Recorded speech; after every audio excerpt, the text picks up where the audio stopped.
That looks terrible in the background. Guys, we are back. We are live. It looks terrible in the background apparently, but we are doing a two-round rookie mock. I am in a airport hotel. It's been a rough couple of days, but thank you for your patience. Let's get going, guys. Before we get started, Scott, how are we going to approach this? This is a teaching lesson, right? I mean, sure, we're going to try to teach some lessons for people that haven't had their drafts yet. We need to establish some parameters as to what the format's going to be. So I'll let you come up with that, but I see a lot of, I don't want to say mistakes, but I see a lot of things happening in drafts where people are leaving meat on the bone. They're leaving value on their teams. They're not taking advantage of it. So I want to talk about tonight with this mock draft. That's going to be less about the players, more about the process, typical for Trades in 5. And I will say this though, we've got some real world drafting, right? So me and Scott put out rankings last week. It feels like a million years ago. Rankings are fun. Rankings don't mean can I curse yet? Rankings don't mean an effing thing until you have to actually draft, because that's when your feet's to the fire. That's when you find out if you're actually convicted on a player. It's easy for me to rank, Kendre Miller at, I don't know, wherever I ranked him at 11, 12 overall. But then when I get on a draft board in a real live draft, do I have the cojones, and is that what I'm actually going to do?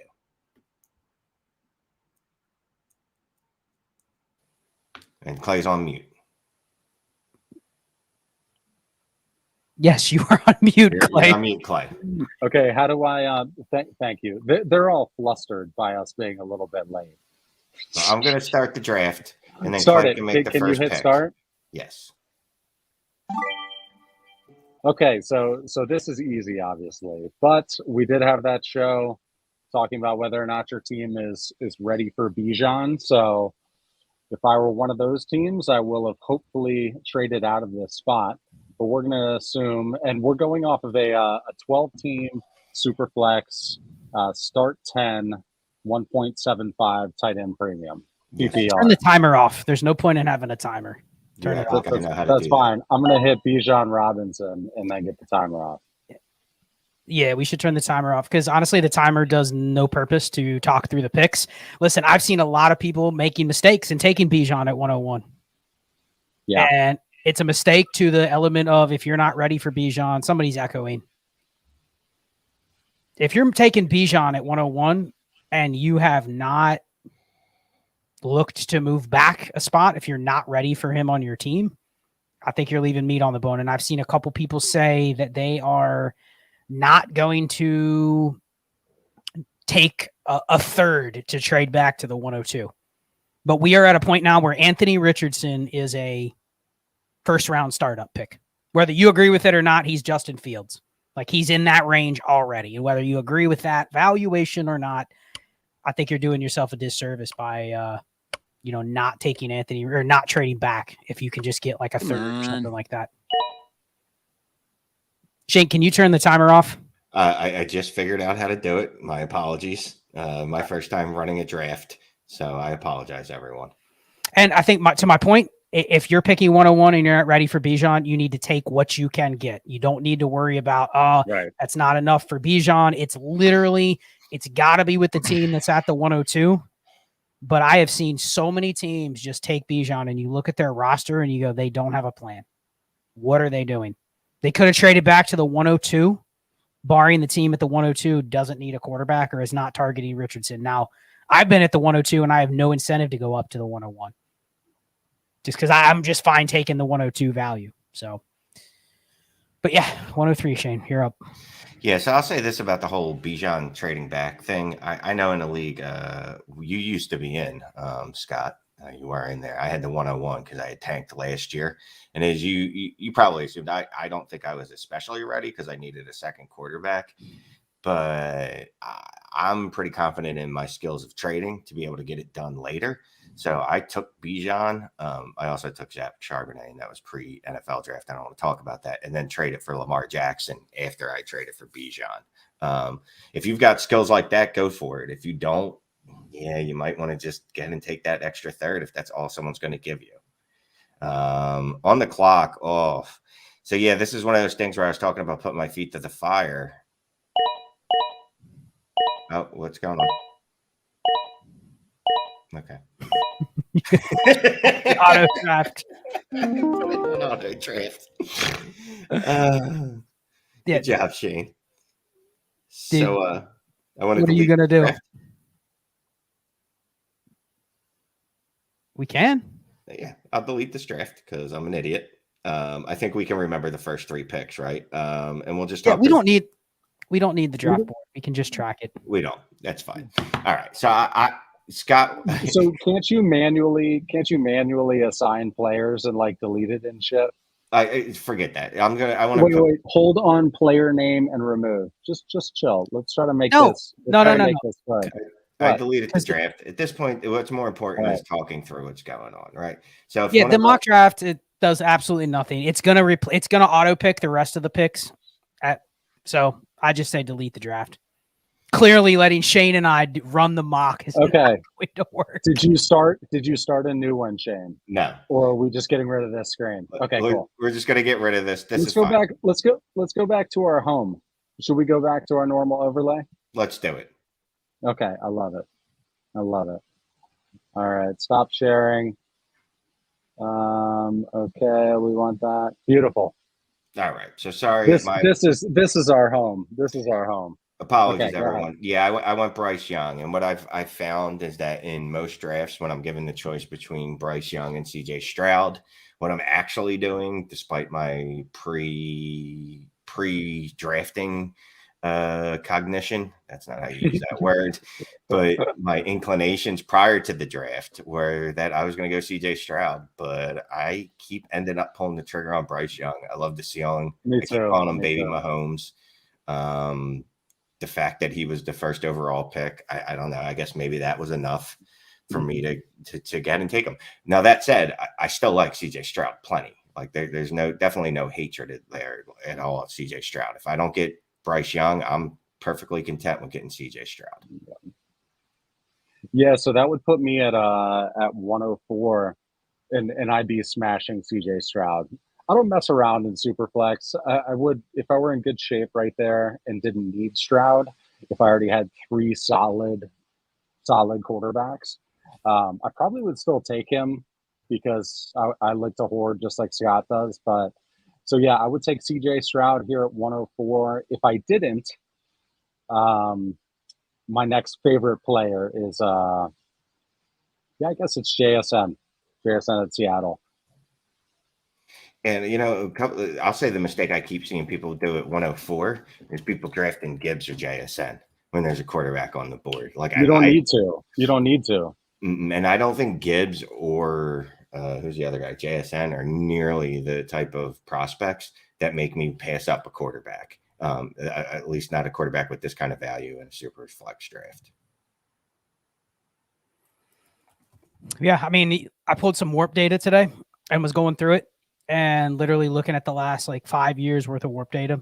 And basically, if you have quarterbacks that are fit the pedigree, whatever you would call it, first round quarterbacks that you get draft capital enough to where you think they're going to get a chance to play, they are the picks. And we'll get to it later when we talk about where to draft Will Levis. Shane doesn't like Will Levis. A lot of people don't like Will Levis. But if you are drafting Kendre Miller, Zach Charbonnet, any tight end, I don't care the format, over Will Levis, you're making a mistake. I don't care if it's 1.75. If you're taking Dalton Kincaid over Will Levis, you're making a mistake. Period. And honestly, if you're drafting any of the receivers other than JSN, because he has high market value, over Will Levis, you're probably making a mistake from a pure warp standpoint. Because the other thing is, and we'll talk, I'm going to be doing Destination Dynasty and America's Game next week. We're going to be talking about warp. Even if you hit on a receiver, and we're not talking about market value warp here, we're talking about actual impact on your team. Even if you hit on Jordan Addison and he becomes Devontae Smith, it's less of a hit than if you hit on Daniel Jones. Yeah, but people continually will go, man, I think Will Levis isn't any good. I'm not drafting him. I can't draft him over a first-round receiver. And I get that because there's a market component that goes into play. Currently, the current market in Dynasty is very wide receiver heavy, and so people are okay chasing receivers, but historically, it's still a bad bet. Even if you throw out an average quarterback, Shane, Kenny Pickett. We said Kenny average. Pickett. He's below average, but I Okay. mean, you were Derek Carr. Derek Carr, not last year. Derek Carr previous to last year was what you would call an average quarterback. Yeah, I mean, even if you end up with like a half a warp quarterback for a season, so somewhere between, I don't know, quarterback 15 and 20, something like that, it's harder to hit that at wide receiver than it is if you just find a quarterback for a couple years. Right. And we get into this kind of obsession with, man, if I draft a receiver and he ends up being good, he's going to be on my team for a long time. The reality is that's not the case unless the receiver is a like bona fide top 24 or better receiver, maybe even higher than that. We see the wide receiver 3s and 4s all the time that in 2 or 3 years, they start to fade back to the pack. So just throwing it out there about Will Levis. I haven't drafted a lot of Will Levis. I've taken the same approach of, man, it's risky because there's a market component to this, meaning if you draft him, you're stuck with him. But I think a lot of our listeners and subscribers are in leagues where, we get a ton of roster reviews and people say it's a low activity league. People don't trade. Yeah. People only trade if it's a home run deal for them. So it's really hard to get some of the process deals done. In those leagues, why not take Will Levis? In a league with us where it's super active and it's really tapped into the community and the market pulse, I probably don't want to be holding Will Levis over a first round receiver. But in like moderate or low activity leagues, take the quarterback. So we're sitting at 105. So it's gone Bijan. I went Bijan. Scott went Anthony Richardson. Shane went Bryce Young. I went CJ Stroud. Shane, who you got, man? 105. Oh, it's me again? No, I'm going to take Jameer Gibbs. It's Scott. Jameer Gibbs. My apologies. Damn it. I was going to take Jameer Gibbs. Anything besides the fact that he's got top 15 draft capital, et cetera, Scott? I mean, is there anything else there? We think he's probably going to be, a 70 to 80 target guy? We'll see. We'll see. No, you just want to trade him. So here's my take on Gibbs. The only problem is I've seen a lot of people compare Gibbs and DeAndre Swift and then also compare Jamal Williams and David Montgomery. I know you're a David Montgomery fan, Shane. David Montgomery is not Jamal Williams. David Montgomery is a legitimate, I don't want to say legitimate pass catcher, but historically he's a guy that plays a lot of third downs and gets targets. Yeah. So let me just ask both of you this. What's your projection for Jameer Gibbs carries? Carries, I think I'm going to say he averages. You do the math on total touches, but I'll go averaging like 13 carries a game. Okay, Shane. I'm trying to do math. 13 carries and 6 receptions. So I have him significantly less than 13 carries a game. I have him at about 9 carries a game. Yeah, and 13 carries, 6 receptions, like Clay said, would be about 20 to 22 opportunities a game, which would lead the NFL. So that's not happening. Would it really? Is that the lead the NFL? Good Lord. Christian McCaffrey is the only player currently in the NFL that's averaged over 20 opportunities per game for his career. The leader for the last 2 years has been Najee Harris with about 21. So if he's getting 13 carries, then Jameer Gibbs should be drafted ahead of Bijan Robinson because Bijan Robinson's not going to get 20 plus opportunities per game, most likely. The thing with Gibbs for me is for him to smash. You see the comparisons to Austin Eckler. You see the comparisons to Christian McCaffrey. Those guys are super efficient. They play every third down, and they get just enough on the ground to where, especially Eckler, he gets just enough on the ground to where he's a really efficient runner.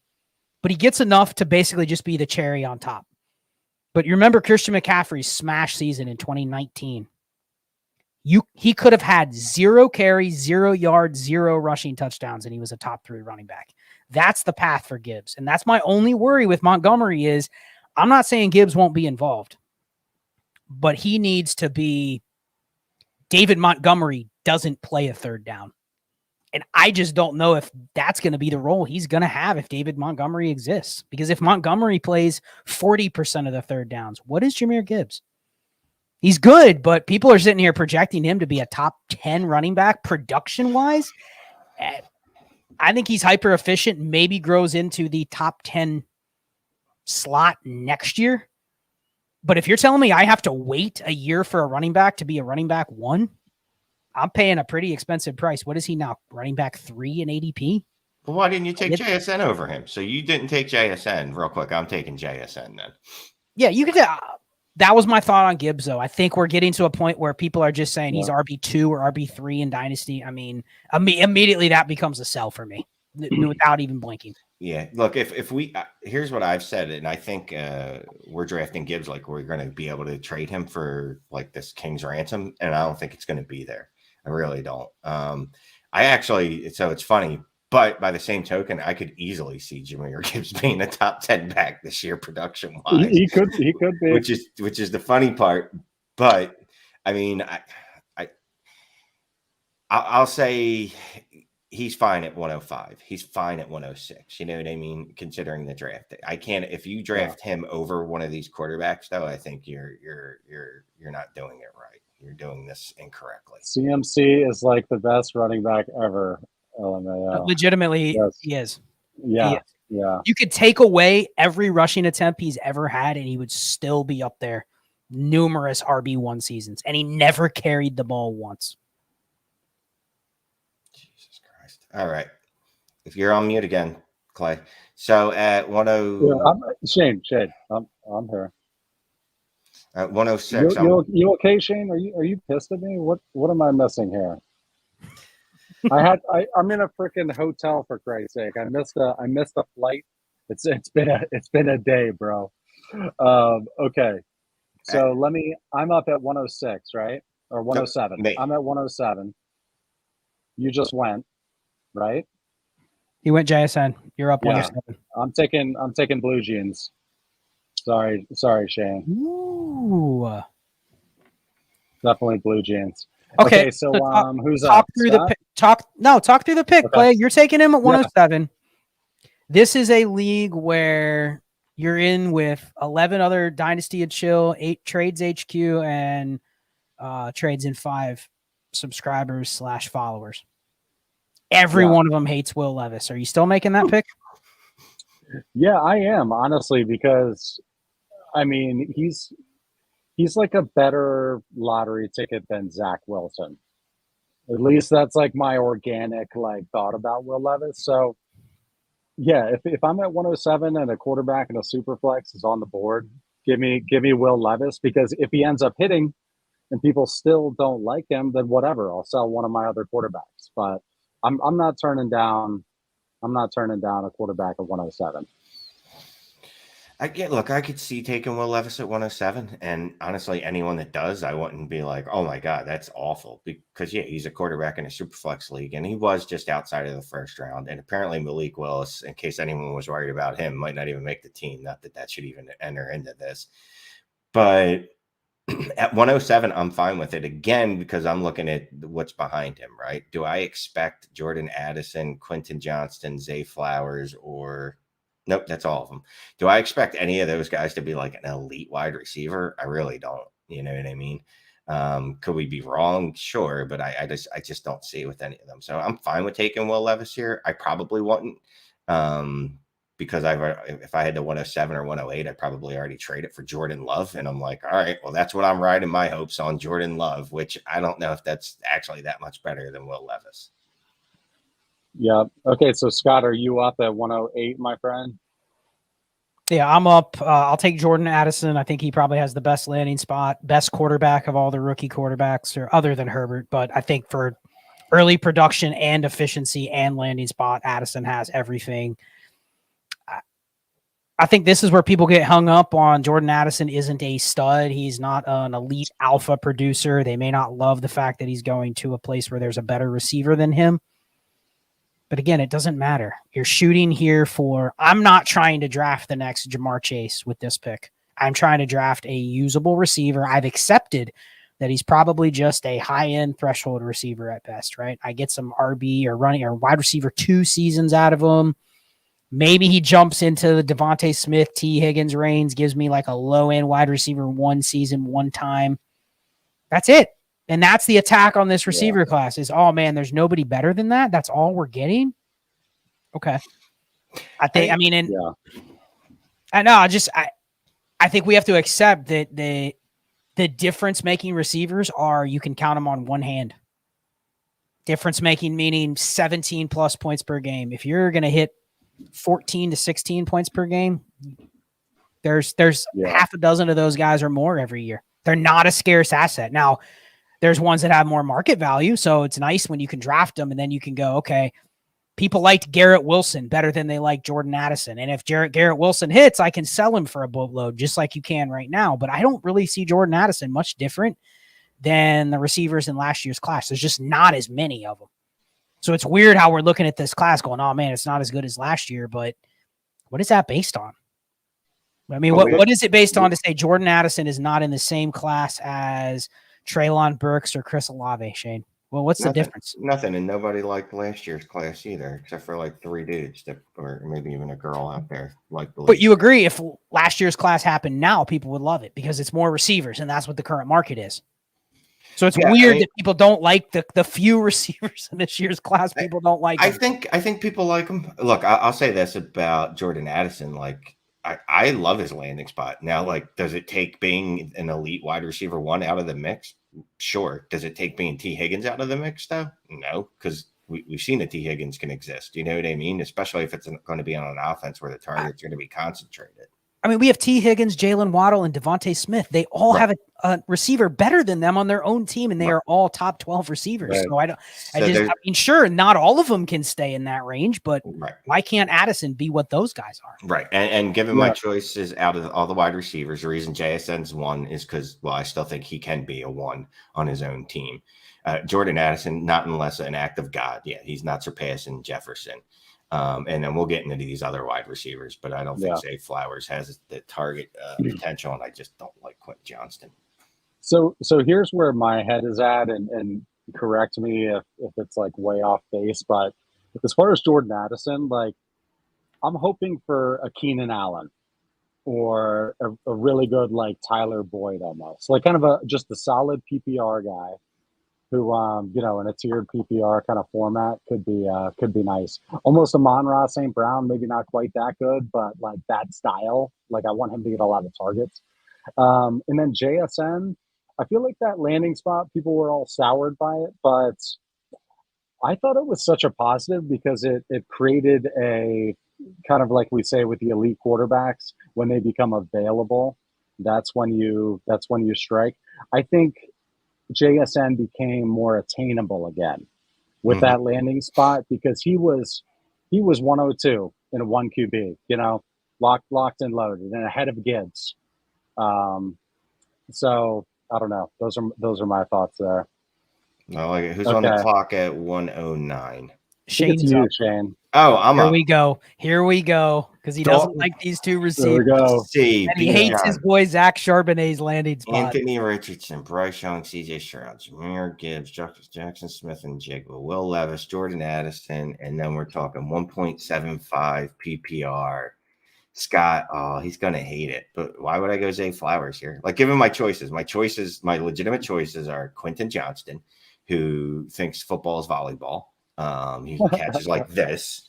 Very good at spiking, not good at catching. Zay Flowers, who I do really like, but do you think Zay Flowers is going to be a monster? I know it's a bad process to take a tight end at 1.7 in the first round of a rookie draft. We have a ton and an absolute ton of history where first round tight ends have not worked out. And guess what? I'm just going to go for it's funny. I'm just saying, look, and it's funny because I'm always the one that's like, well, if you bring up this data set of everything that's ever happened before this that falls in that bucket, this means he's going to be bad. And I know that about Dalton Kincaid, and I don't care because he's going to be the slot receiver there. He's going to have 70 plus receptions at some point. So I'm going to go Dalton Kincaid, mostly because I just want Scott's head to explode. Yeah. Okay. I'll keep going here. I'll jump in. So I'm at the Hey, Joshua McAfee. First of all, it's 1.75 tight end. So LMAO. Do we have an LMAO? We're in here. Yeah, Really? We have Yeah. Josh is in the Dynasty and Chill group, and he's over in Okay. Dusty and Debbie. And Oh, I good. had a Okay. whole Okay. Got it. diatribe this morning about how it was a terrible idea to be drafting rookie Yeah, I tight know you ends. did. And then Shane takes Dalton. Oh, I know you did, and I know you hate this pick with every fiber of your being. But look, there's a reason that me and you are two different people. I'm a little more. I will take a little more risk than you. You know what I mean? Whether it's in my sexual history with my partners, whether it's in rookie drafting, I'm willing to risk it. You know what I mean? I'm going to shoot high, and sometimes that's going to lead to an arrest, and other times, it's going to lead to a tight end one out of Dalton Kincaid. Yeah. So I'm up at 110. So it's between two guys for me. It's between Quentin Johnson and Zay Flowers. So 7 times out of 10, I'm going Zay Flowers. I think the 3 times out of 10 is if I've got Herbert and I want that stack, or if it's or if I have a bunch of solid Tyler Bordy type guys and I just want the chance at a hammer, with Justin Herbert. It doesn't take much for Quentin Johnson to get a big old value bump if Herbert throws him one of those pretty bombs and he body catches the shit out of it for a touchdown. Mhm. Yeah, so I'm gonna go Zay Flowers here at the 110. All right. Look, I can't hate it because I like Zay Flowers. This is another one where people were like, "Oh, I hate the landing spot," and I'm like, "What are you talking about?" Like, "Oh, well, he's on an offense where they don't throw much," and I'm like, "Have you seen a lot of the Todd Monken Baltimore offense?" Because, well, no, that hasn't existed, and where Todd Monken's been before, they like to throw. Yeah, have you seen Lamar Jackson's EPA per play since he came into the league? Top 10. So people go, oh, he's not that good at passing. Well, okay, we'll see how far he can dial it up and still keep his efficiency. But I think people not liking Baltimore is a little bit short-sighted. They're just remembering what it was, and they go, oh, it's going to be a run-heavy, low-volume, bad passing quarterback offense. And what if it isn't? And I think my pick is going to be Quentin Johnston for the same reason. TCU receivers, Big 12 receivers in general, other than Marquise Brown and CeeDee Lamb, pretty much all the rest of them in the last 10 years have been not that great. Probably a couple in there that have been okay, but people don't like TCU receivers. They don't like Big 12 receivers. There's a lot of knocks on Quentin Johnston, but he's tied to probably a top 5 quarterback in the league. What if he's just the best receiver on the team by halfway through the year? Yeah. Like if there's a receiver where the community in a year could go, why did we fade this guy? Yeah. It's probably Quentin Johnston. And I'm not saying I like him. I like him the least between JSN, Jordan Addison, probably right there with Zay Flowers and Marvin Mims before the draft. But you have to acknowledge that he landed in the spot where in a year we could go, why did we fade this player? It's just arrogance, us saying we know he's not good, so we're going to fade the situation. Meanwhile, if another receiver that isn't good or is in the same shape as Quentin Johnston went to the Chargers, we'd be going, oh my gosh, let's get him. Rashee Rice, Evan Silva, again, taking him in the middle of the first round. And I'm not bashing Evan Silva. He has conviction on Rashee Rice. But how do you elevate Rashee Rice and then you go, I don't like Quentin Johnston? Doesn't make any sense. And one went in the first round. One went in the late second. So if you just take that and filter it out. So I just don't understand people going, oh, I love Rashee Rice. I like Jonathan Mingo. But then going, oh, Quentin Johnston, just not that good. And it's just you thinking he's going to be a bad player. And that's just not how we play. Yeah, and let me say this. I don't know if I'll be on the board again before the first round. Oh, no, Quentin Johnston already went off the board. There's not a draft that I'm in, and I don't like Quentin Johnston even a little bit.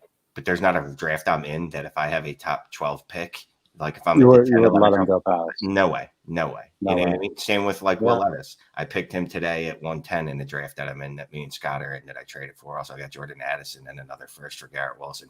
What?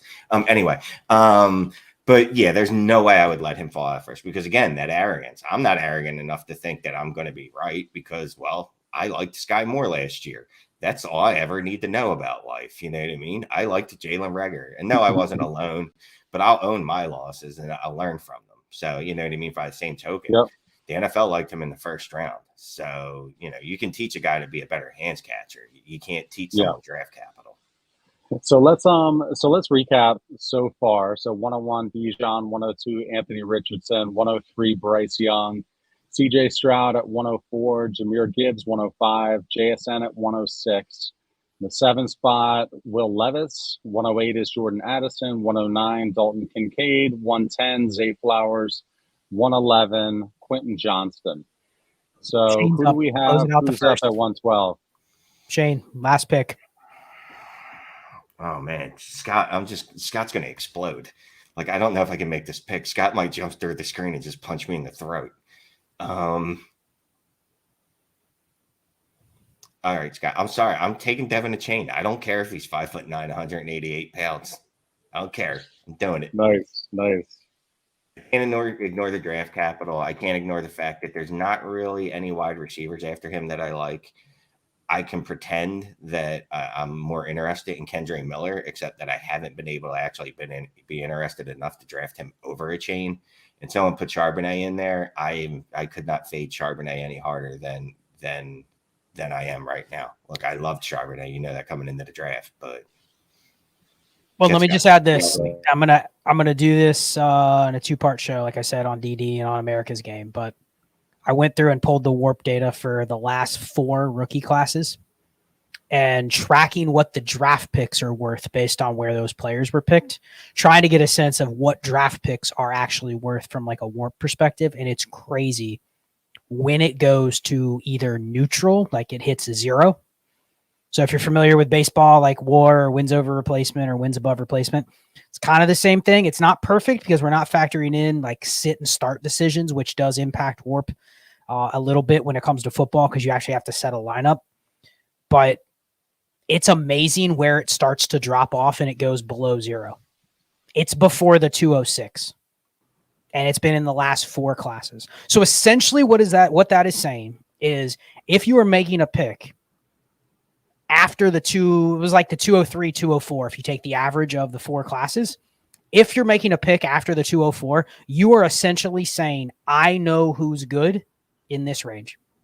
I know what players are good. You don't. I have an advantage. I'm going to pick all the players. So every time you draft Jonathan Mingo, Rashee Rice, Tank Bigsby, Roshan Johnson, Marvin Mims, whoever it is, that is you saying, I know that they're going to be better.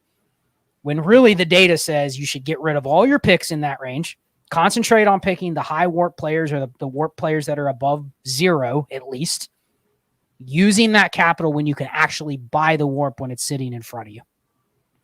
So literally, instead of drafting at the 206, kick the pick to next year and use the 206 to buy points during the season. Never make a pick there if you're looking for the most like positive EV decision all the time. And I'm guilty of it. I don't know how many picks I've made after the 204. It's been a shit ton because I think, I know what players are going to be good. Let me take a shot on this guy. Let me take a shot on that guy. Like we all do it, but it was very eye-opening to look at the numbers and be like, yeah, man, anytime you get to a pick outside like the mid-second, it literally has negative value to make the pick, knowing that it's essentially a complete dart throw or it's a complete, flip of a coin on whether it's a good player or not. Very interesting data. For sure. Okay, so it's coming back to me at 201. This one's pretty easy for me. Again, super flex. I'm taking Hendon Hooker, and he's just gonna sit. Whether it's taxi or bench or what have you, I'm gonna take Hendon Hooker. I believe. Let me double check this board. Andre Miller. I mean, there's a chance Sam Laporta in a 1.75. That's who it's between for me. It's Sam Laporta or Hendon Hooker. If it makes sense, I'm going Hendon Hooker if I need it for my team, roster construction wise. Otherwise, I'll go Sam Laporta if I've got four quarterbacks and I don't need a fifth, a Hendon Hooker. So Sam Laporta in that case, but I'll go Hendon Hooker right here. I'm speechless. I think that'd be the earliest I've seen him go. I haven't seen him. Really? I think I've taken him here a few times. He went 202 in a 2 QB league that I was in. And I think that's the earliest I've seen him go. So very interesting pick. I got to look at all my drafts because I don't remember them off the top of my head because I am not a machine. I'm just a man. But I don't feel like that's aggressively high on Hendon Hooker. It's higher than I would be because I didn't like him to begin with. And then the fact that he didn't get first-round draft capital, which is really the only way I was going to move him up, was if, the NFL draft forced me to. Like, physically was like, no, you have to. Yeah. So I'll be staying far away. I probably would have went, who's up next? I don't want to say. I'm up. Let me hop in real quick too and ask you this: what's Jared Goff's contract situation? Does he have 2 more years? What? I don't even know it. What is it? I think the issue with Goff isn't necessarily his contract. It's that he's basically playing for his future with the Lions, and they have no incentive to move on from Goff because he's probably somebody that they're going to be able to extend. When they want. I think he's signed through 2024, but he's basically on a year next year. I'm sorry. I was just going to say his cap hit is only $26 million for a starting quarterback in the NFL. That's really low. That's super cheap. But I like what I was getting at is I like the landing spot for Hendon Hooker. It's not a play for this year, obviously. Who knows? Maybe not even 24, but 24. It's a long-term play. So here's my question, Clay, and I'm going to challenge your process on this. Would you trade this pick on the clock for Desmond Ridder? Yeah, because Hendon Hooker and Desmond Ridder are still the same kind of, as you would say, placeholder. But Desmond Ridder is playing. Hendon Hooker is not going to play. And he has 3 of the top awesome 10 skill players in Dynasty. Yeah. Now, the risk with Desmond Ridder is his clock is, and here's the only way I could justify taking Hendon Hooker, is you're very confident that his Desmond Ridder situation happens, and you have a window of time to sell him. But the best case scenario you're hoping for is Desmond Ridder. And you can't get a first for Desmond Ridder in any league. Yeah, like you could try, but the people are not chasing a guy like Desmond Ridder because there is no floor for him other than he's going to start the season as the quarterback, but that's it. And it takes so much for a guy in that situation to actually rise above where he is right now. Even if he plays well, it feels like you are paying Desmond Ritter's price, or you're paying Hendon Hooker's price, and he's literally already at the very, very, very top of the building. Who do you take there? Do you take Sam Laporta at a 1.75? You could take Laporta. You could take Michael Mayer. I probably wouldn't. Now, I say no taking tight ends unless you look at your tight end room. Like someone asked in the Patreon earlier, should they take Michael Mayer or Sam Laporta in this range? And it's like, well, what does your tight end room look like? And, Albert O is their tight end too. Okay, you can justify. Or Higbee. Like those are the teams where I'm taking, exactly, Alberto, those kinds of teams. Where you don't want to do it is a league where you're already stacked at tight end and you think you're just taking the value, because basically what you're doing is you're betting that Michael Mayer or Sam Laporta can be in a flex in your league. You still don't want to flex those guys unless they're really good.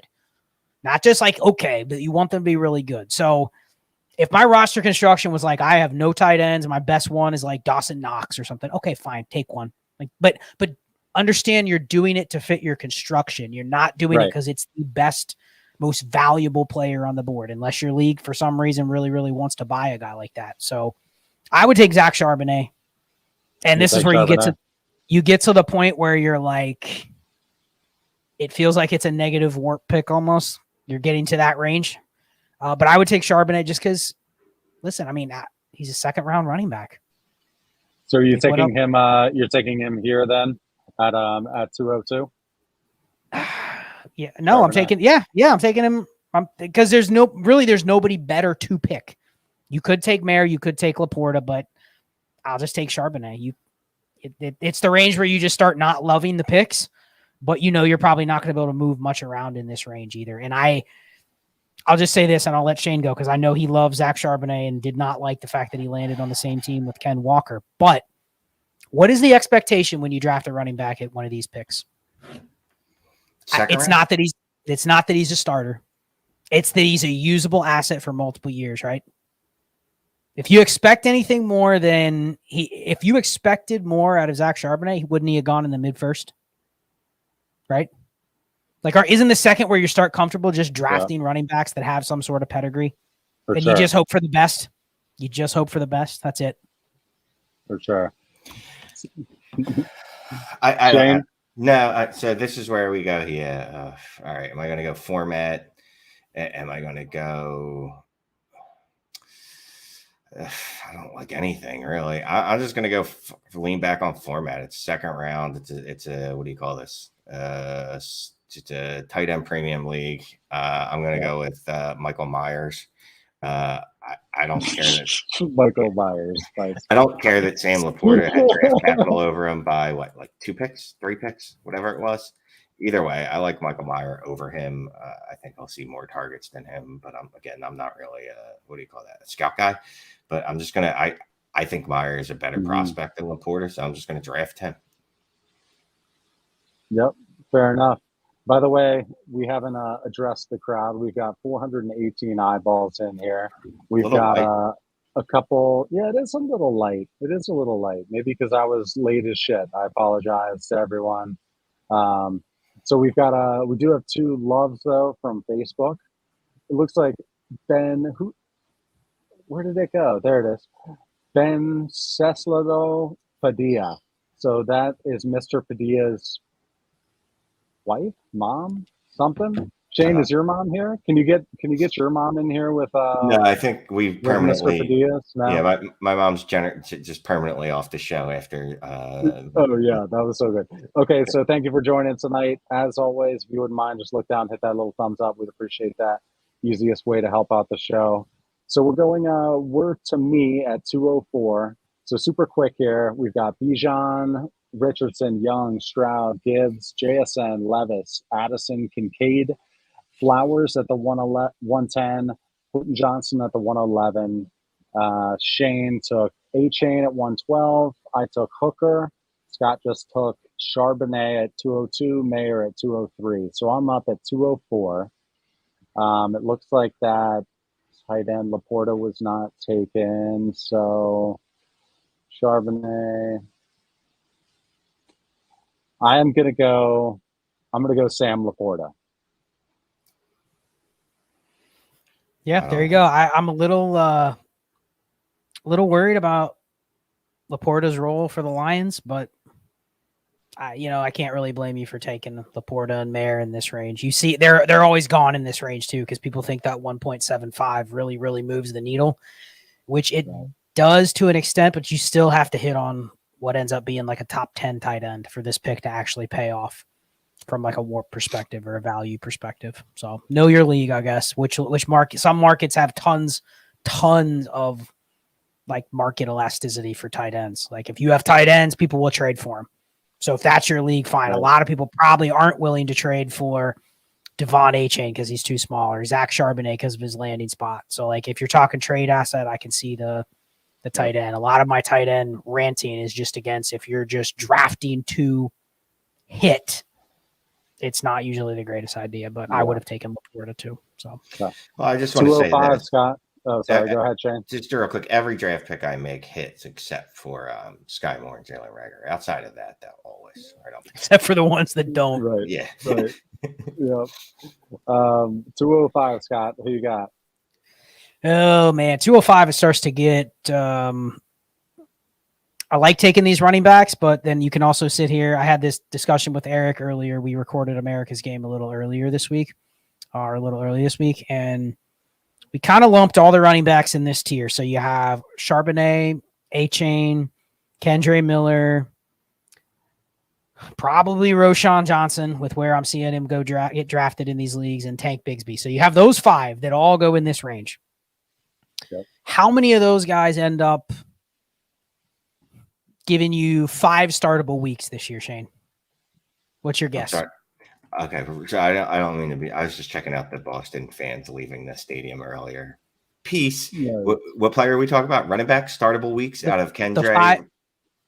The 5 running backs this year: Roshan, Kendre Miller, Tank Bigsby, Zach Charbonnet, Devon A-Chain. How many of them have seasons as good as Rashad White?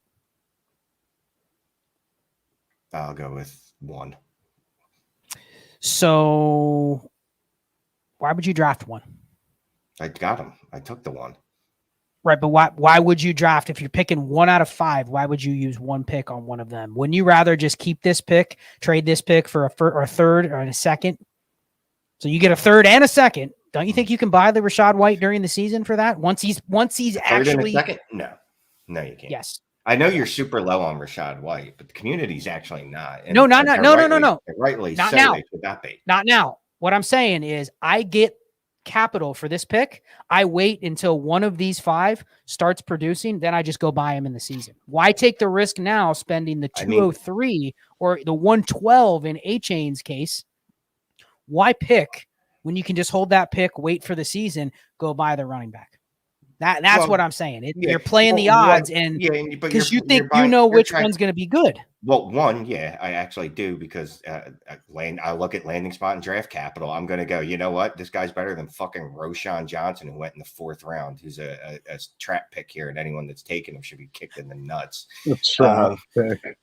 But that said, like Devin Achane, I don't see, like, a lot of these guys were taken in the 2nd round. If we get 1 year utility out of them, like 2 games here, 4 games there, I think we'd be excited. If we got that out of Achane, I think we would be disappointed.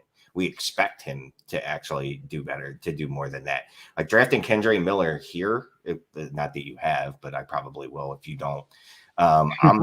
If I get 4 games out of him this year where he's usable, I'm going to be freaking ecstatic. And then next year, I expect absolutely nothing from him, and I expect him to get vaporized. Scott, who are you going at 205? I'm taking Kendre Miller, but to Shane's exact point, why spend the 112 on Devon Achane? Well, 1, if you can't trade out, you have to make the pick. So I know that there's a couple podcasts that just assume you can trade at any moment to anyone in your league. You can't. No, you can't. Stop. That's not the lesson. The lesson is going forward, don't be stuck with those picks. Get rid of them before we get to this circumstance. It's too late when you're an hour before your draft and people in your league have already done 10 drafts and you have the 112 and the 203. You're not trading out of those picks. You're stuck. You have to pick. The 112, just going to the 110, 112, 11, 112, 109, really. 108, a little less. Those are hard picks to trade. People don't want them. Like they aren't hard to trade if you trade them. If you take whatever someone will give you, yes. Even before the draft. Dude, you're in 14 more leagues than me. Other than that, we're in about the same amount of leagues. We're our own little fucking economies. I have not seen multiple trades for 110, 111, or anybody clamoring for 110, 111, 112. If you have those picks, you're largely stuck with them. If you have to make a pick, and that's what we're doing, we're making picks tonight. If you have to make a pick, you have to pick a player. There's no out. We're past the point of, well, I would trade. We all know, and everyone that watches us knows, we would have traded everything after probably we'd be slinging trades, and we'd probably do that. And I need everyone to understand this. This will be about the 2nd or 3rd year in a row where we've said that. Like after the 106, we're like, I'd flip it for just about damn near any first next year. And then we missed Olave. Then we missed Olave last year. Yeah, but we're learning after how many years to maybe change the tune instead of get to this point next year and go, oh man, I have a lot of 109, 110s, 111s, and no one will give me next year's first for him. How do you adjust? That's my biggest learning thing from this year's draft. And it isn't just the players. Forget about the players that went in the draft in 2021, 2022, 2023, whatever. We're seeing a change in Dynasty to where managers are smarter. They realize that giving up their future first and let is just a clear-cut 112 next year. Everyone knows that manager that's won 2 straight titles and trades their pick. As long as their team is stacked, of course they're going to trade their pick. But a lot more people are starting to get smart where they go, man, my team's in the middle. Why would I give up my 24 first to go draft Devon Achane at the 110? That used to be a deal where 3 or 4 years ago, people would go, oh, I get a player now and you don't get to make the pick till next year. I'll do that. But now it's shifting. Oh, man, you know what? This pick could be 104, 105 next year. I don't want a 110, especially if it's not a player that they love. Yeah, I mean, look, me and Sipes just went over that on HQ last week, where he was like, I'll trade a future first for a second round pick. And I'm like, you're smoking crack. You don't do that. That's freaking terrible. You never do that. The 112 might as well be a second. No, yeah, that's what you got to do. You got to do combos. Which is fine. And that's what I'll talk about on the next DD episode is when you actually run the warp on that trade.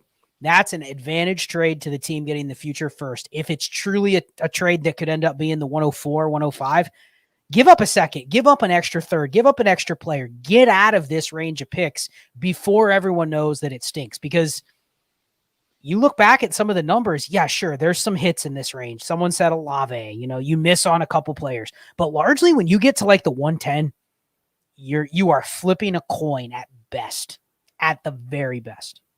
So I'll take Kendre Miller and I'll turn it over to Clay for the next pick, or Shane. Yeah, I had a couple comments, but maybe okay. We're at the 206 right now. Are you trading this for a quote unquote random 24 second?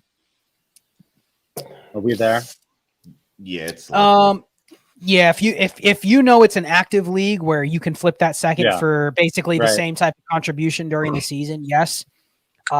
What I'm talking about is more with the first rounders, because a first rounder, if you mess it up, it's a big deal.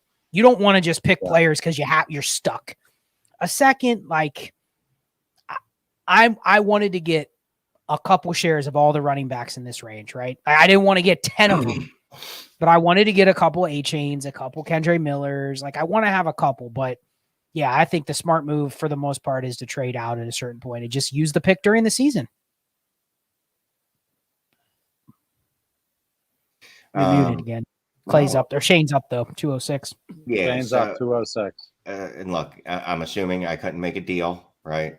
I'm forced to make this pick. I've attempted to make deals all day. I've been trying to trade out. No one's going to trade with me. I've offered everything. I've offered this and the 25 first for a 24 first even. And people are like, no, because it's weird. And I'm like, yeah, but whatever. I don't love this pick, and this tells you how much I don't like what happened in this draft to the running backs. I was expecting better, and the NFL was like, no, this running back class is not what you thought it was, bro. I'm taking Jaden Reed here, and I hate taking wide receivers in the second round.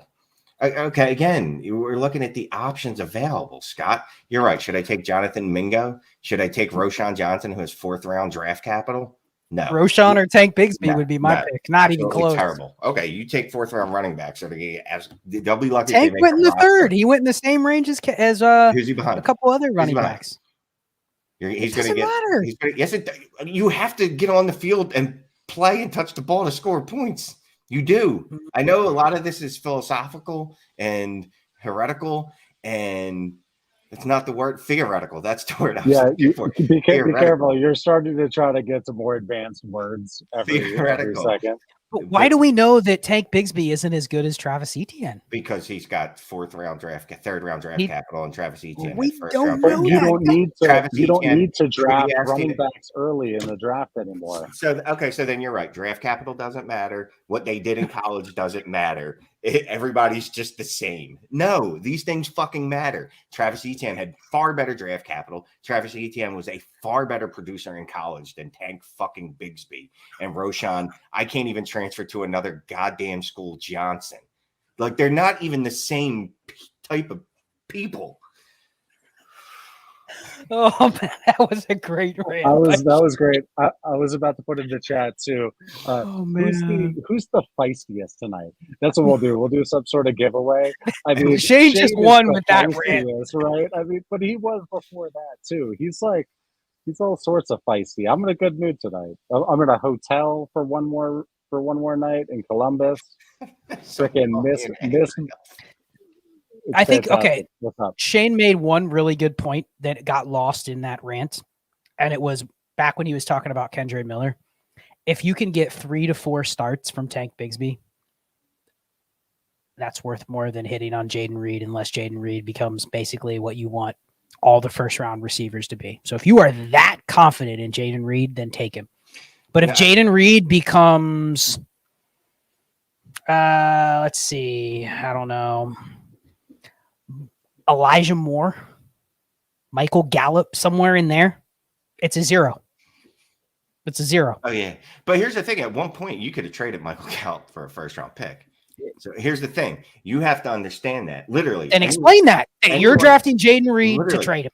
Period. Anyone in this second round that pops and at some point has first-round draft capital, and I don't expect it to be many, but if it's any of them, you fucking move them immediately. There you go. I agree.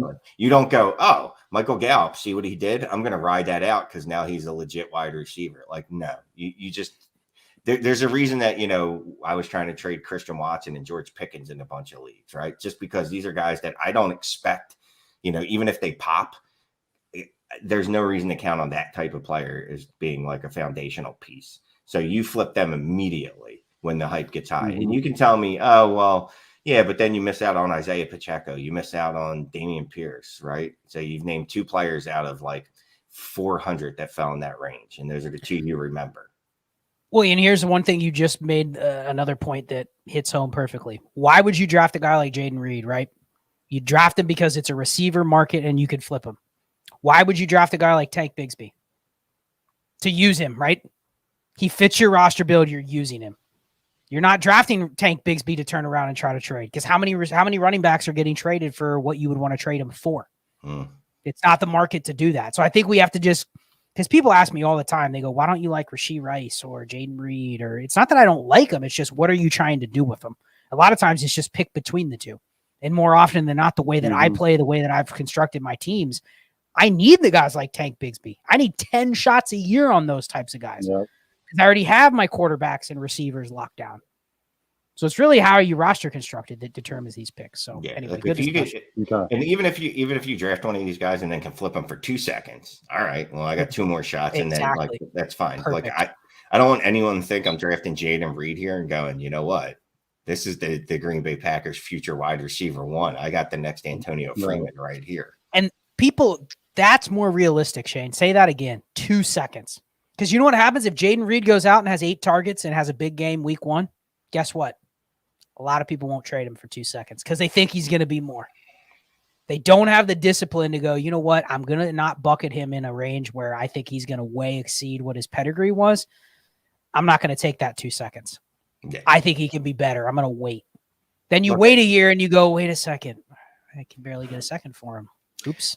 And here's the thing, when you guys are fans, that's such a terrible way to say it. I'm sorry. Our viewers, our subs, our people.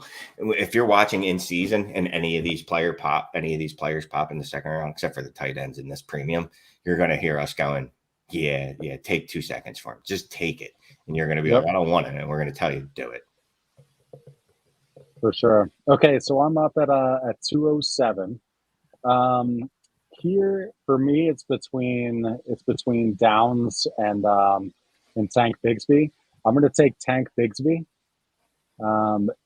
If it's tell me if I'm right on this, or if this is logical at all. In a start 10, I lean Bigsby. In a start 11, I lean Downs.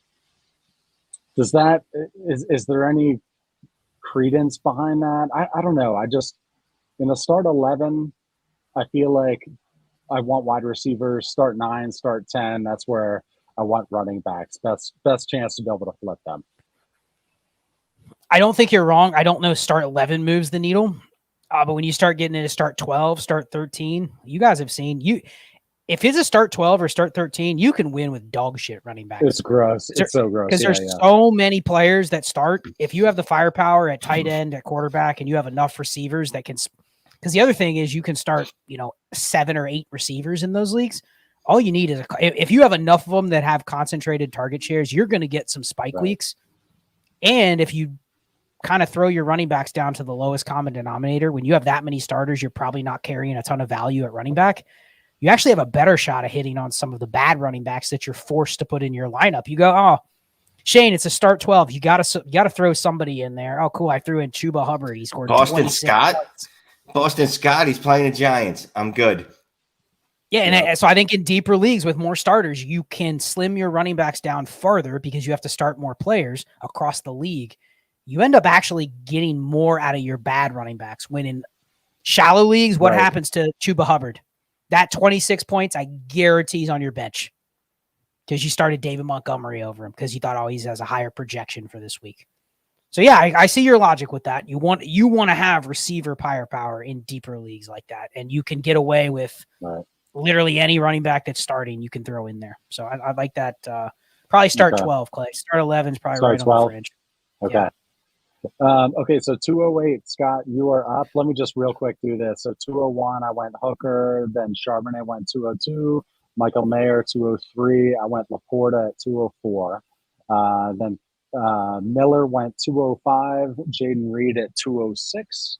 And I just went Tank Bigsby at 207. Scott, 208. Where you going? Yeah, I think it's another running back. Shane's going to hate it. I'm going to take Roschon Johnson because I think he has that horns, baby. He has the out of being usable, but I also think just like Jaden Reed, and even to a bigger extent, he has the out of, I can easily see by the time we get to training camp, people are paying 2 seconds for Roschon Johnson. And even Shane cannot deny that. There's a lot of people saying, oh, man, that Roschon Johnson's going to take over the starting job. He'll be the starter by preseason. So I think it's just a smart investment pick. Worst case scenario, you have another body that's a high quality, somewhat decent pedigree running back for a couple years that's going to be on your team. Yeah, no, people love Roschon Johnson. Look, and I wanted to love Roschon Johnson, and people think this is arbitrary, but if he would have third round draft capital, I'd still be in love with him. He'd still be a guy I'd be like, he could, in theory, be the long-term starter there. Guess what? 4th round capital, he's nothing but another dude. But that said, where we're at in the draft, I have absolutely no problem with taking Roschon Johnson here because we're looking at a bunch of guys that not exactly sure I want to draft. Yeah, well, you're up 209. Who you got? I guess Tajay Spears. He doesn't have any ACLs. Apparently, that didn't affect him. And apparently, you can play for several years without ACLs. I don't know how no one didn't know this guy had no ACLs until after the draft, which amazes me. Like, how does this stuff not come out before that? But you can play several years without an ACL. It's just your career is going to be shortened. Oh no, guess what? He's a running back. His career is going to be shortened anyway.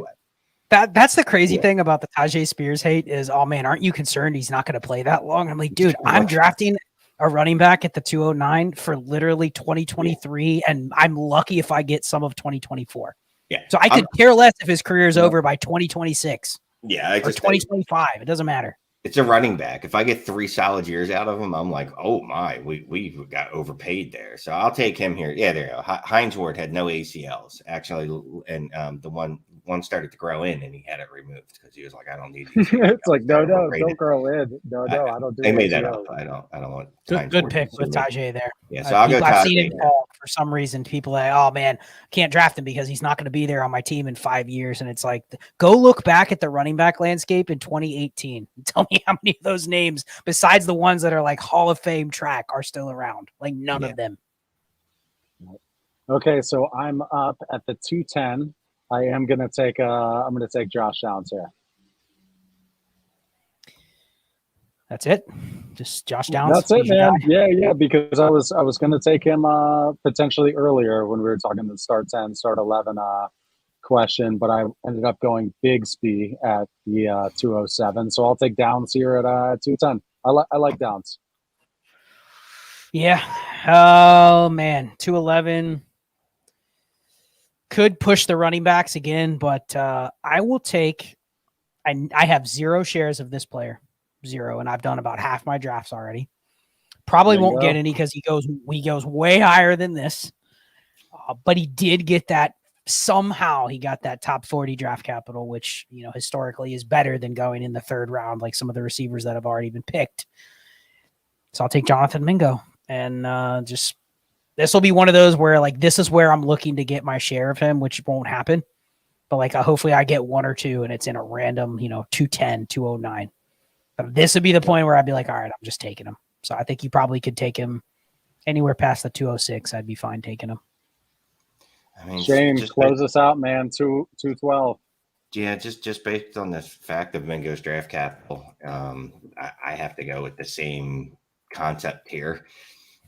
Rashee Rice. And again, soon if he hits it anyway, I'm out. I am so out. You give me a couple seconds, a second and a third, fine. I turn to profit. But have you noticed he's not being pushed up as much in leagues because people have kind of faded the Chiefs this year, going like, man, I'm not falling for that Chiefs trap again. Like, well, because we literally just fell for it last year, and some of us are like deep recovery over that. Like some of us still talk to our therapists about Sky Moore and what he did to us, and or any Chief that gets good capital, McCole Hardman, Clyde Edwards-Helaire, Sky Moore, and you know what? Rashee Rice will be the one that hits. Yeah.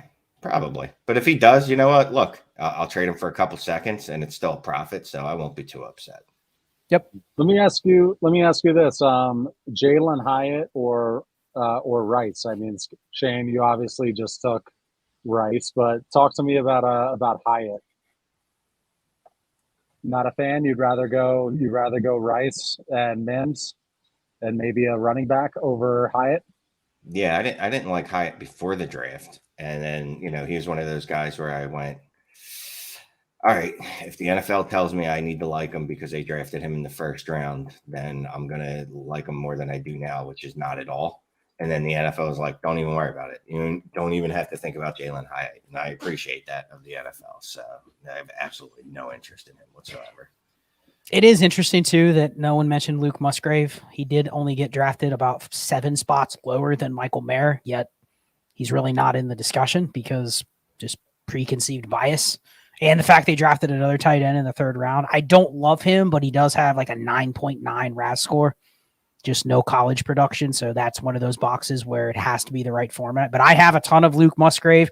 I have a ton of Tucker Kraft because I think people are fading both of them. And there's a shot one of those two ends up being the best tight end in this class. And they're going a round and a half cheaper than Dalton Kincaid and a round cheaper than Laporte. I'll tell you what, and just thinking about that, this might be a draft where I went, shit, maybe I should try to trade back into the 3rd and go get Luke Musgrave. What's the worst that can happen? Yeah, I think I have Kraft and Musgrave on like 4 teams already, just because it's like you can take them a round apart. You can get Musgrave like this range, and then you can get Tucker Kraft, end of the 3rd or whatever. So Yep. All right, go ahead. What's up? Nothing. If you're done with the draft, I was just going to share it in the YouTube with the folks in case they wanted, I don't know, a copy to memorialize it in some way. No, for sure. And I'll also, I'll try to do the chapter things too on the replay. At least to where it's like, here's the chapter where you can get to the start of the 2nd round or whatnot. Okay. I thought that was pretty clean, guys. I thought we did pretty well there. Yeah. Yeah, look, I'll say this. It is similar to my own real rookie drafts where I went. It helps that we've done a lot. Yeah, but I was going to say, like, I have a little regret. I'm like, I don't know about that pick. Specifically about the Rashee Rice. Now that I'm thinking about it, I'm like, maybe I should have went Musgrave there at 212 in this premium. Like, but it is what it is. Okay, so we're gonna hit some supers here. Again, if you wouldn't mind, just look down, hit that like. 438 tonight. I wonder what everybody's doing. I was thinking we'd be over 500 like solidly for this thing, but we got some playoff basketball we're competing with, and we did start a little later than our usual time. Yeah. What are we looking at? Like police though, Shane. How are we doing in there? Not good, huh? Not great, Bob. Not great. All right. Well, the people have spoken. 8:30 is the expected time. Professor Charlie, thank you for the generous super chat, man. We appreciate you. We've got a few hashtags for tonight's super chat.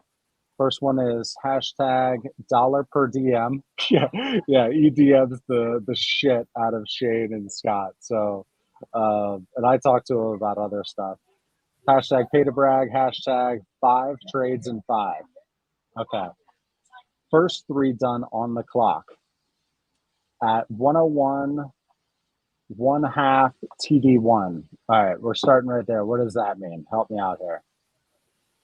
What is 1/2 TD1? I've got no idea. Charlie, yep. I was confident in you for this because like the hashtags were nice and organized at first. Okay, First three done on the clock. 101, 1/2 TD1. Got it. 105 or 1.5 Judy and Pat Firemuth for the 102 and 109. Okay, let's do that. So the 105 and Judy, the 105 Judy and Pat Firemuth for the 102 and the 109. What do you think? It's super flex, right?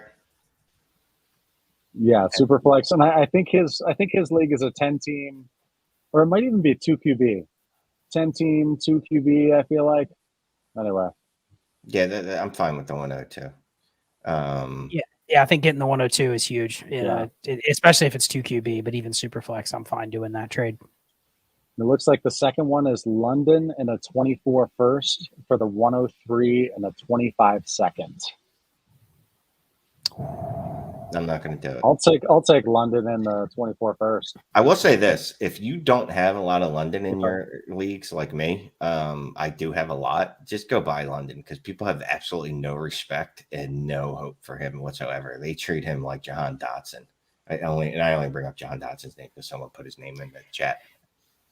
And I do believe Charlie took Gibbs with that 103. That was his target. He wanted to get Gibbs. So I believe that was his idea to make that deal to try to get a running back, which depending on the format, like a shallow format, I could see where you had to pay up for that much at a running back, but I almost wonder what else could you have done. So let's go to the third trade. It's the 101, 102, and 24 third for Garrett Wilson and Devontae Smith. And he said, thanks, Shane. So 101 and 102 for Garrett Wilson and Devontae Smith. Okay, so this is not 2 sure QB or super flex then. Even if it isn't, that's still a terrible trade. Yeah, I don't know. Charlie DMs me. You don't want Bijan. You don't want you sign Bijan. off on I have no idea, man. Charlie sends a lot of goddamn DMs. Sometimes I can't keep up with all of them. If I told you to trade, what did you do? If I told you to trade the 101 and the 102 for Garrett Wilson and Devontae Smith, even the Rosetta Stone is not helping me interpret these trades, man. Yeah. Like I'm having trouble figuring out. And then Kareem and Darnold and the 202 for Miles Sanders. Yeah, I mean and Gabe Davis and Jerome Ford for the 201 and the 202. Yeah, those are fine. That TD3, apparently TD stands for trade, maybe. Yeah, that makes sense. Yeah. So here's the 2 of 2 net change. He gave the 101, 105. Well, where's the 102 then? He didn't give the 102. 101, 105, 109,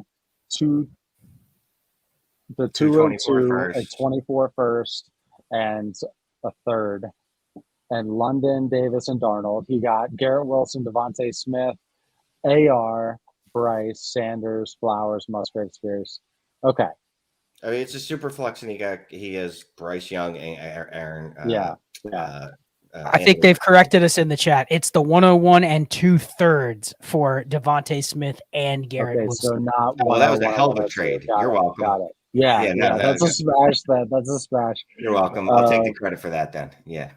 Yeah. Thank you for that. Did I sign off on the 101 and the 102? Oh, I know. Oh, you got both for the 101? Okay, yeah, great trade.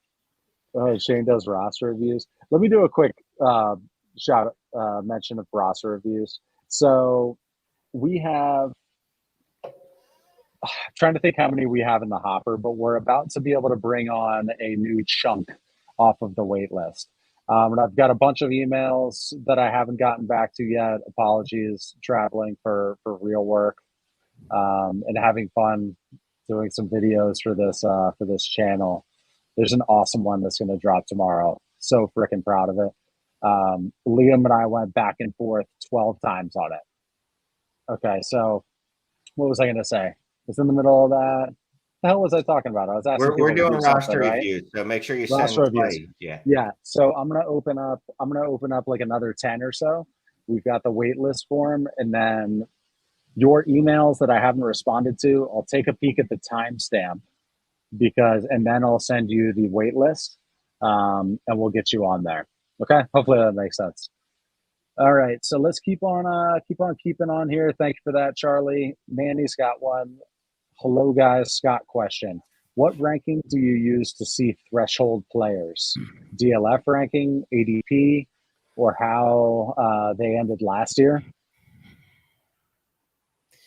Manny, this is definitely a longer form question that it's going to be hard to answer in 30 seconds, so I'll do my best.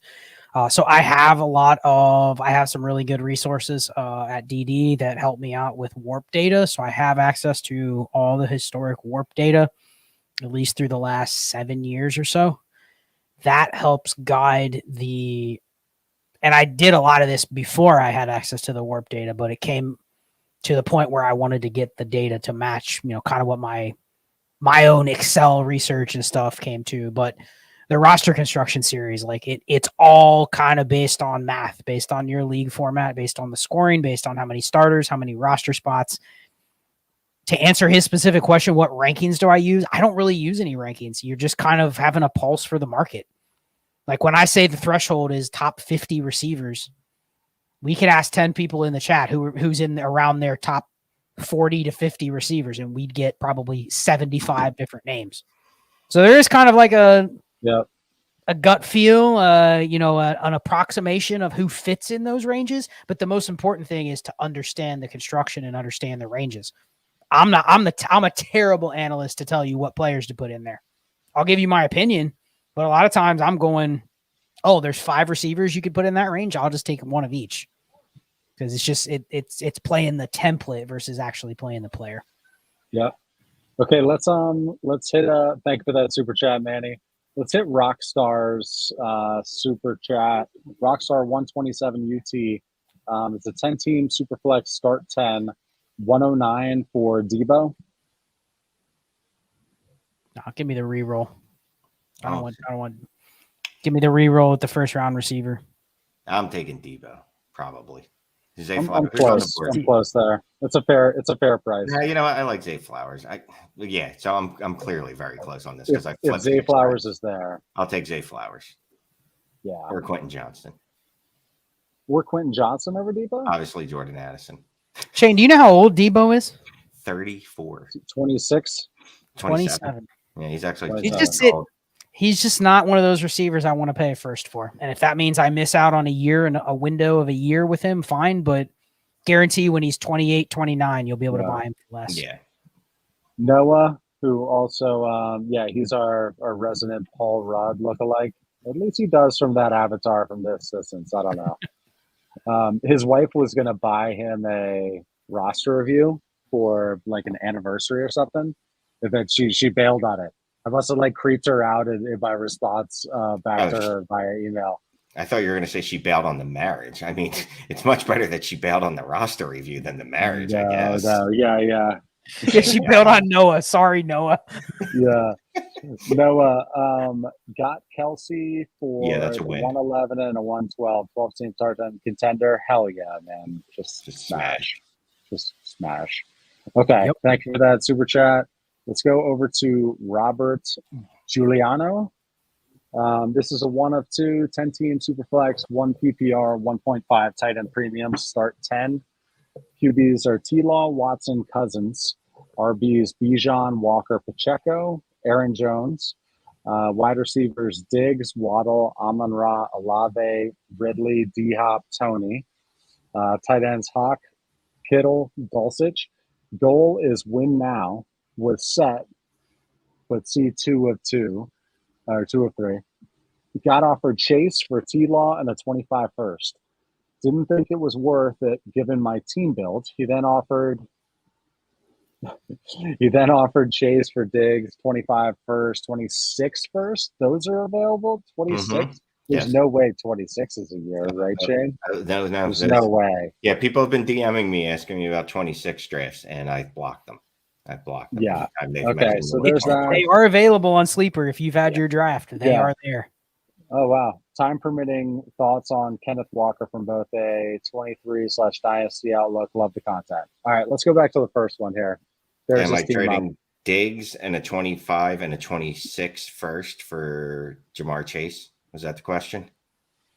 Yep. Got offered Chase for, and then he offered Chase for Diggs, a 25 first, 26 first, and a 28 second. Yeah, I'll do that because I have 3 full years to get that 26 first back, and I have 2 years to get that 25. Really, probably like a year and a half to get that 25 first back. But I'm doing it. Okay, so it's a $500 buy-in, and you have to put $1,000 down. Well, first of all, if I'm in a $500 league, clearly I can drop $1,000, no problem. I'll just stay off the yayo for a week, and we'll go ahead and put it in. Wait, you're on Yayo and you're that like inefficient or not like hyped up typically? No. You see what I'm getting at? Wouldn't you be a little bit more fired up? Drugs are bad. Drugs are bad, kids. Anyway, yeah, I would make that deal. Yeah, and it's Agree. I got a feeling it's not a $500 buy-in. Maybe it is. If it is, let us know. And Ken Walker, just a real brief. I'd say that's my feelings on his situation. So Tristan Matthews, thank you for the super chat. We've got a 1 of 4, but this is the one. Love the show. Thank you. 2 of 2. Need rookie auction advice. I have the second most money, but things are pretty even with the top 5 to 6 teams. 12-team PPR, start 10 super flex. Allen, Watson, Lance, Pollard, Stevenson, Jamal Williams, or maybe Jameson Williams, Michael Pittman, Gabe, Myers, Nico, and Njoku and Irv. We will have 4 players up at a time, slow auction. What's the strategy? Let's go ahead and real quick just look at his 4 of 4. I mean, just Is real quick. AR overkill? Oh, sorry. Is AR overkill on this team? Do I draft all wide receivers or just take value? The teams with money don't need QB. Also have an inbox offer. Higgins for my 21st and second. Should be late. Thoughts? If it's auction I would money, I'm take fine. T.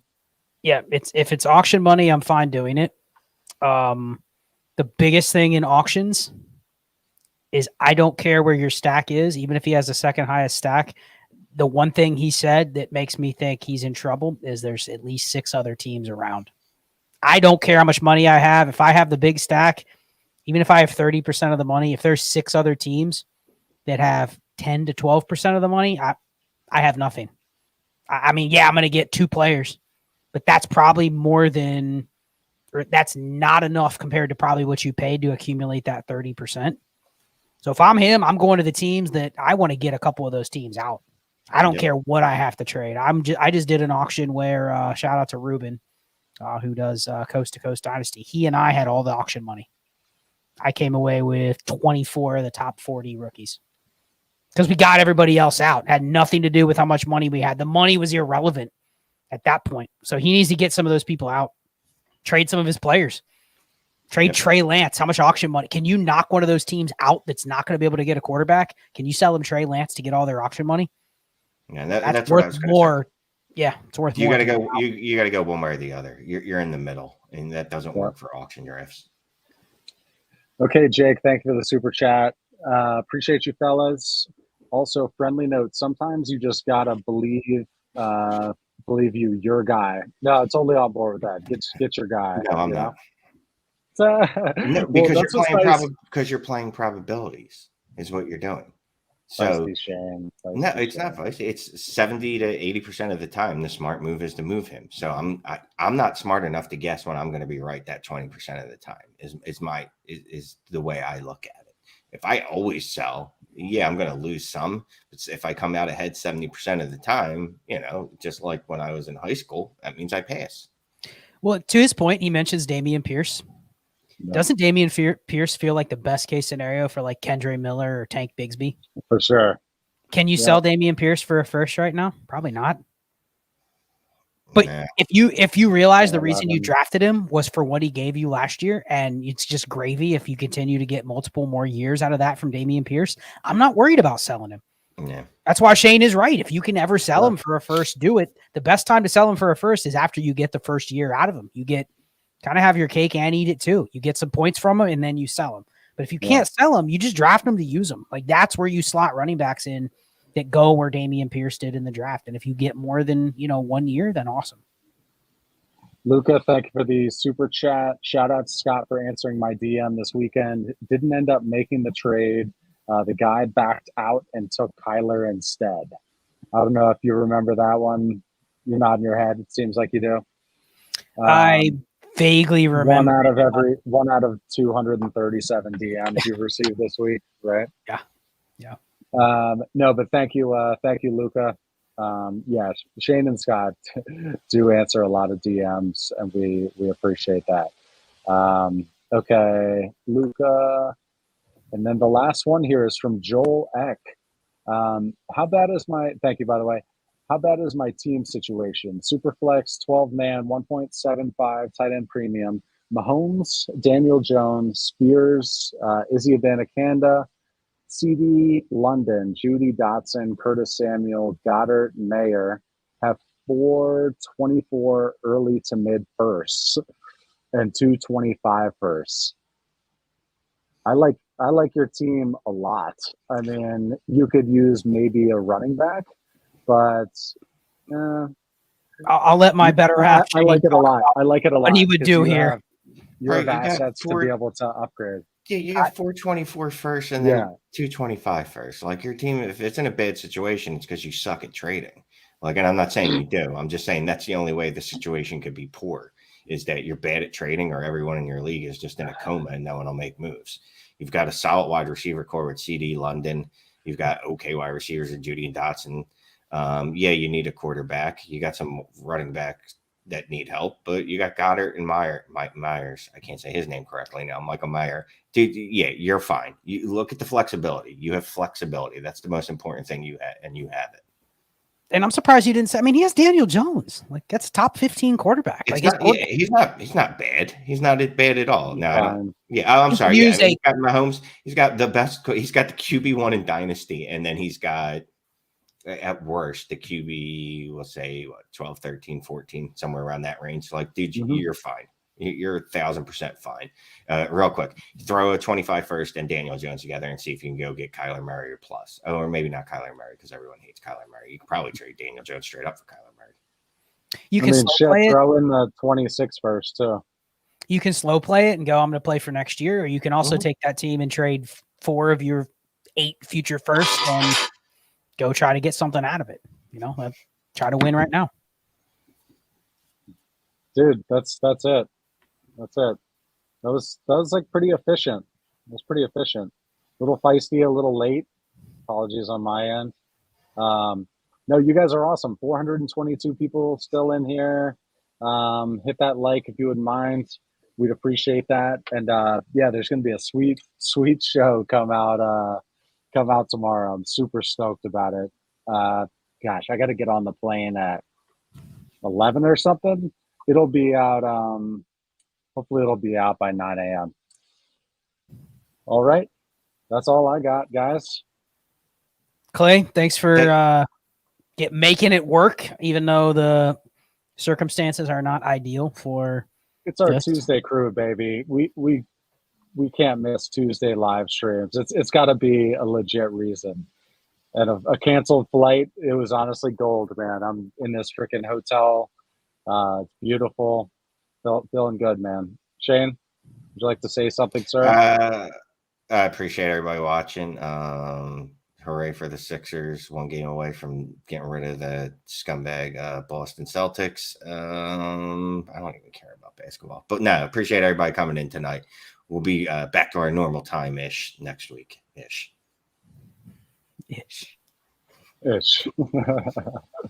All right, sounds good. Appreciate you guys. We'll guys and gals, we'll see you soon. Later. Good night.